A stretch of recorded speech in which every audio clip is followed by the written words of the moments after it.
الحمدللہ رب العالمین والعاقبۃ للمتقین والصلاة والسلام علی سید الانبیاء والمرسلین اعوذ باللہ السمیع العلیم من الشیطان الرجیم من ہمزہ ونفخہ ونفثہ بسم اللہ الرحمن الرحیم ہا انتم اولائی تحبونہم ولا یحبونکم ہا انتم ہا دیکھو انتم تم اولائی وہ لوگ ہو کہ تحبونہم تم ان سے محبت رکھتے ہو۔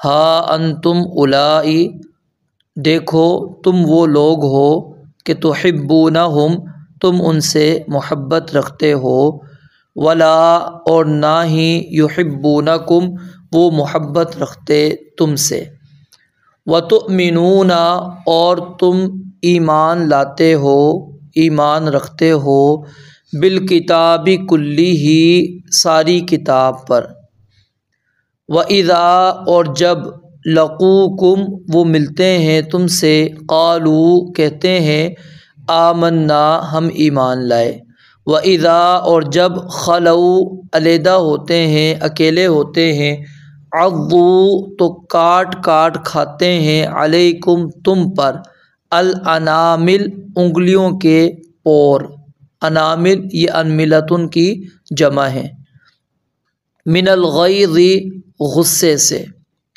قل کہہ دیجئے موتو مر جاؤ، بغیظکم اپنے غصے میں، ان اللہ بے شک اللہ تعالی علیم بذات الصدور خوب جاننے والا ہے سینوں کی بات کو۔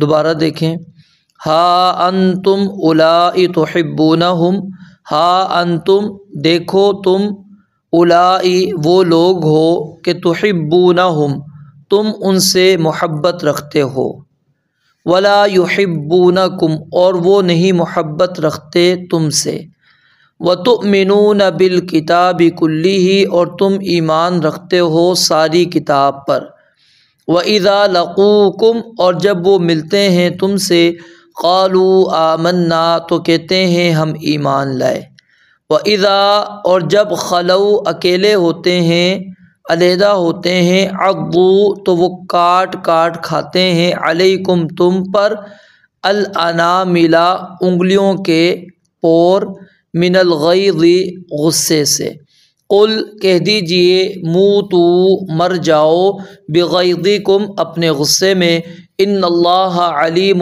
بذات الصدور بے شک اللہ تعالی سینوں کی بات کو خوب جاننے والا ہے۔ گزشتہ جو آیت ہم نے پڑھی تھی اس کے اندر اللہ تعالیٰ نے اہل ایمان کو اس بات سے منع فرمایا تھا کہ اپنے علاوہ کسی اور کو رازدار اور دلی دوست نہیں بنانا۔ کیوں؟ اس کی وجہ اللہ تعالیٰ نے بیان فرمائی تھی کہ وہ کبھی بھی نقصان پہنچانے میں کوئی کمی کوتاہی نہیں چھوڑیں گے، وہ تمہیں ہمیشہ نقصان ہی پہنچاتے رہیں گے۔ اور دوسری بات کہ ودوا ما عنتم وہ تمہیں مشقت اور تکلیف کے اندر مبتلا رکھیں گے، وہ چاہے دین کے بارے میں ہو یا دنیاوی معاملہ ہو، وہ کبھی بھی تم پر آسانی کو نہیں پسند کریں گے۔ اور پھر اللہ تعالیٰ نے ایک اور وجہ یہ بھی بیان فرمائی تھی کہ انہوں نے اپنے دلوں کے اندر جو بغض، عداوت، نفرت رکھی ہوئی ہے اس کا اظہار وہ تمہارے سامنے نہیں کرتے، لیکن کبھی کبھار ان کی منہوں پر بات آ جاتی ہے جس سے تم اندازہ لگا سکتے ہو۔ تو اب یہاں پر اللہ رب العالمین نے تنبیہ کرتے ہوئے کہا کہ ہا انتم اولائی تحبونہم کہ تم ہی وہ لوگ ہو کہ ان سے محبت رکھتے ہو، یعنی یہاں پر اللہ تعالیٰ اہل ایمان کو کہتا ہے کیا تم یہود و نصارہ سے، ان منافقین سے، ان مشرکین سے دوستیاں رکھتے ہو، ان سے محبت رکھتے ہو، اور معاملہ کیا ہے کہ ولا یحبونکم وہ تم سے محبت نہیں رکھتے، تم ان سے محبت کرتے ہو اور وہ تم سے محبت نہیں کرتے۔ وجہ کیا ہے کہ وہ محبت کیوں نہیں کرتے؟ کیونکہ ان کو پتہ ہے تم ان کے دشمن ہو۔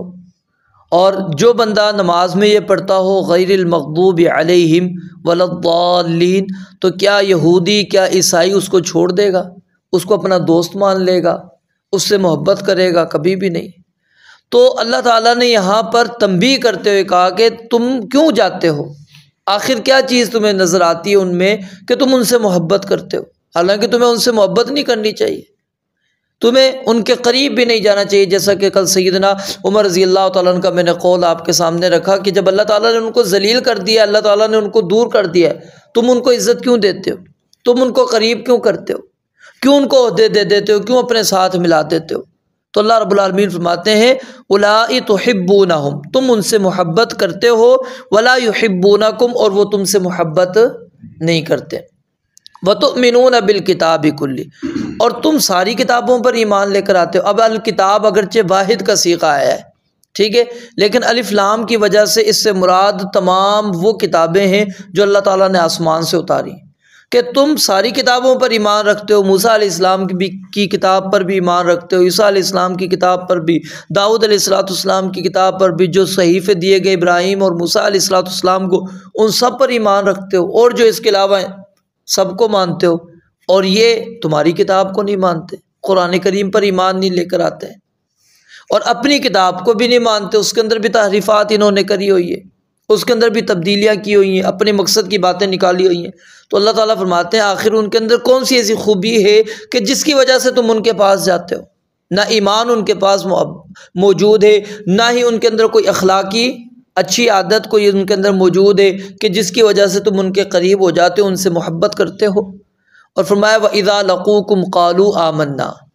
اب اگرچہ اس کے اندر یہود و نصارہ کا بھی تذکرہ اور ساتھ میں منافقین کا بھی ہے، کیونکہ آپ نے پیچھے سورہ بقرہ کی ابتدا کے اندر جو الفاظ پڑھے تھے منافقین کے قصوں میں، وہاں پر یہ لفظ بھی آپ نے پڑھا تھا وَإِذَا لَقُوا الَّذِينَ آمَنُوا قَالُوا آمَنَّا۔ جب ایمان والوں سے ملتے ہیں کہتے ہیں مومن ہیں، جب علیحدہ ہوتے ہیں اپنے شیاطین کی طرف تو اللہ تعالیٰ کہتے ہیں، وہ کہتے ہیں اِنَّا مَعَكُمْ، ہم تمہارے ساتھ ہیں، ہم تو ان کے ساتھ مذاق کیا کرتے ہیں۔ تو فرمایا جب وہ اہل ایمان سے ملتے ہیں، تم سے ملتے ہیں، تو تمہیں کیا کہتے ہیں؟ آمنا، ہم مومن ہیں، ہم مسلمان ہیں۔ وَإِذَا خَلَوْا، اور جب وہ علیحدہ ہوتے ہیں، اب کیا ہے، وہ جب مسلمانوں کے اندر آتے ہیں، یہاں پر ایک حقیقت کو اللہ تعالیٰ نے واضح کر دیا کہ کافر، وہ چاہے منافق کی صورت کے اندر ہو، یہودی یا عیسائی کی صورت کے اندر ہو، یا مشرک ہو، کوئی بھی ہو، وہ مسلمان سے ڈرتا ہے، خوف کھاتا ہے، وہ مسلمان کو نقصان نہیں پہنچا سکتا، مومن کو نقصان نہیں پہنچا سکتا۔ کیوں؟ کیونکہ اللہ رب العالمین نے ایک مومن کے ساتھ اپنی نصرت کا وعدہ کر رکھا ہے، اس وعدے کی وجہ سے وہ نقصان نہیں پہنچا سکتا، اور ان کو اتنی ہمت اور جرأت بھی نہیں ہوتی کہ وہ مسلمانوں کو نقصان پہنچا سکیں۔ تو اس لیے فرمایا جب وہ تمہارے پاس آتے ہیں تو اپنے آپ کو محفوظ کرنے کے لیے تمہارے ساتھ شامل ہو جاتے ہیں، کہتے ہیں ہم تمہارے ساتھ ہیں، ہم مومن ہیں۔ اور جب علیحدہ ہوتے ہیں پھر غصے سے انگلیاں یہ پور جو ہے دانتوں کے نیچے لا کر چپانا شروع کر دیتے ہیں۔ کیوں؟ کہ دیکھو ہم وہاں پر جاتے بھی، ہم پھر بھی ان کا کچھ نہیں بگاڑ پاتے، نقصان بھی نہیں کر پاتے ہیں، ان کو نہ دین سے متنفر کر پا رہے ہیں، نہ کوئی ہم ان کے اندر رہ کر بھی کسی قسم کی کوئی اپنی چالیں چل کر کوئی ان کے اندر افتراق اختلاف کچھ بھی نہیں ہم کر پا رہے، ان کو اسلام سے دور نہیں کر پا رہے۔ تو فرمایا عضوا علیکم الانامل من الغیظ، غصے سے وہ اپنی انگلیاں چبانے شروع کر دیتے ہیں، اس کے پور چبانا شروع کر دیتے ہیں۔ تو اللہ تعالیٰ کہتے ہیں موتوا بغیظکم۔ اب یہاں پر جو موتو ہے اگرچہ امر کا صیغہ ہے، لیکن یہاں پر یہ امر وجوب کے لیے نہیں ہے، کیونکہ امر کا ایک معنی کیا ہوتا ہے؟ وجوب، کہ یہ کام کرنا واجب ہے۔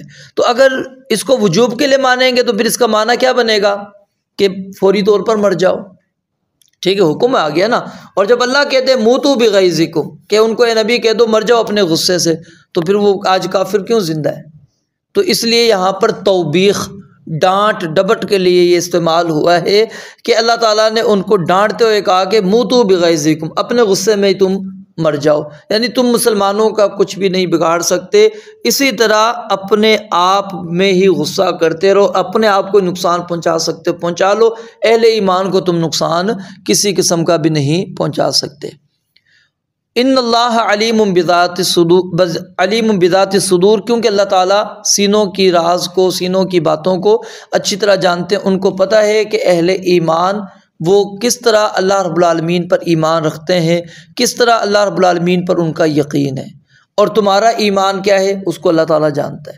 تمہارے سینوں میں کیا باتیں چھپی ہوئی ہیں، تم نے کیسے چالیں چلنی ہیں، کیسی تدبیریں کرنی ہیں، کیسے مسلمانوں کو گمراہ کرنے کی کوشش کرنی ہے، وہ ساری چیزیں اللہ تعالیٰ نے کھول کر بیان کر دی۔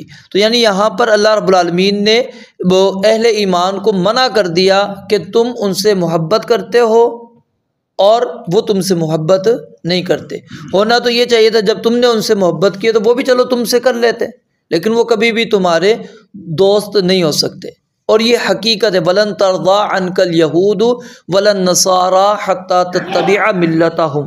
نبی علیہ السلام کو اللہ تعالیٰ فرماتے ہیں آپ سے ہرگز یہ یہودی یا عیسائی راضی نہیں ہوں گے یہاں تک کہ آپ ان کی ملت، ان کے دین کی اتباع کرنا شروع کر دیں۔ اور آج کے دور کے اندر اگر آپ کہیں نا کہ میں آپ کی ملت کو بھی مانتا ہوں، تو آج کا یہودی، آج کا عیسائی پھر بھی یقین نہیں کرتا، ٹھیک ہے؟ کیونکہ اس کو پتہ ہے کہ شاید جس طرح ہم ان کے اندر گھس جاتے ہیں مسلمان ہو کر، یہ بھی ہمارے اندر اس طرح آ چکا ہو۔ وہ پھر بھی اپنے راز، اپنی باتیں وہ تمہارے ساتھ نہیں شیئر کرنے والے، نہیں عام کرنے والے، پھیلانے والے، اور تم کیا ہے اللہ تعالیٰ فرماتے ہیں ان سے محبت کرتے چلے جاتے ہو۔ تو یہاں پر منافقین، ان سے بھی اللہ تعالیٰ نے یعنی نفرت کا اظہار کا حکم دے دیا، یہود و نصارہ سے بھی کیا نام ہے نفرت کا اظہار کرنا ہے۔ اور اسی طرح اس کے اندر یاد رکھیے اہل بدعت بھی آ جاتے ہیں، ان کے ساتھ بھی نفرت کا اظہار کرنا، ان سے محبت نہیں کرنی، بلکہ ان سے کیا ہے عداوت، دشمنی رکھنی۔ اور یہی وجہ ہے کہ جب ہم اسلاف کے واقعات کو پڑھتے ہیں تو ہمیں یہ بہت زیادہ یہ چیز ملتی ہے۔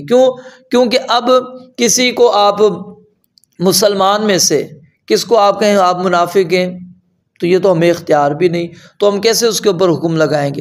تو اب ظاہر ہے پھر وہ علیحدہ ہوتا ہے، کس وجہ سے کہ یہ سنت کو نہیں مان رہا، یہ سنت کو مان رہا ہے۔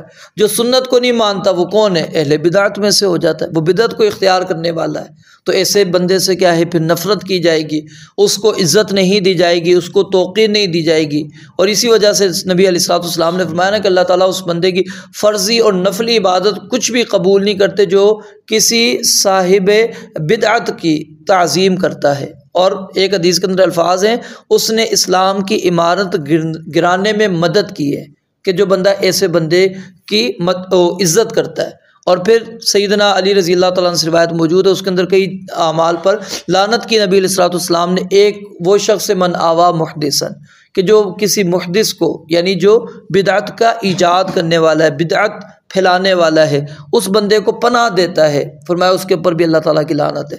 تو اس لیے یہود و نصارہ سے جس طرح ہم عداوت رکھتے ہیں، مشرکین سے رکھتے ہیں، منافقین سے رکھتے ہیں، اسی طرح اہل بدعت جو ہیں ان کے ساتھ بھی عداوت رکھنا، ان کے ساتھ بھی دشمنی رکھنا یہ ضروری ہے۔ اور اس کی وجہ کیا ہے؟ اس آیت کے اندر موجود ہے کہ وَتُؤْمِنُونَ بِالْكِتَابِ كُلِّهِ، اور وہ ایمان نہیں لاتے، وہ نہیں مانتے۔ اگر مانتے ہوتا تو وہ سنت کے مقابلے میں پھر بدعت کو ایجاد نہ کرتا، وہ نبی علیہ السلام کے طریقے کو چھوڑ کر پھر دوسرا طریقہ اختیار نہ کرتا، وہ آپ کے طریقے کو نہیں اٹھا رہا، دوسرے طریقے کو اٹھا رہا ہے۔ اس کا مطلب کیا ہے کہ اس کا ایمان نہیں ہے۔ ایمان ہوتا تو وہ اس کے اوپر پھر ڈٹا رہتا، وہ دوسری چیز کو اختیار نہ کرتا۔ اللہ رب العالمین سے دعا ہے رب العالمین سمجھنے عمل کرنے کی توفیق عطا فرمائے۔ وآخر دعوانا الحمدللہ رب العالمین۔